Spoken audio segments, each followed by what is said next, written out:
আসসালামু আলাইকুম। আমি Mohammad Sabbir Ahmed, chief operating officer primary education.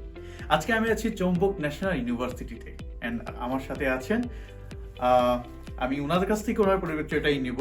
Please can you introduce yourself? Assalamu alaikum. I'm the manager of international studies of Chungbuk National University. I look forward to see Bangladesh students. I hope you apply to our university. Thank you. So primary education Chungbuk National ইউনিভার্সিটির সাথে directly কাজ করে। আপনারা যদি Chungbuk National university, যেটা south কোরিয়ার একটি excellent national university, যেটা টিউশন ফি খুবই অ্যাফোর্ডেবল, আপনারা যদি এই ইউনিভার্সিটিতে লেখাপড়া করতে চান, আপনারা প্রাইমারি এডুকেশনের থ্রুতে আবেদন করতে পারেন। ডেডলাইন কিন্তু খুবই সীমিত। যাদের ব্যাংক রেডি আছে তারা আজই ভিজিট করুন প্রাইমারি এডুকেশনের বাংলাদেশের যে কোনো ব্রাঞ্চে। ধন্যবাদ।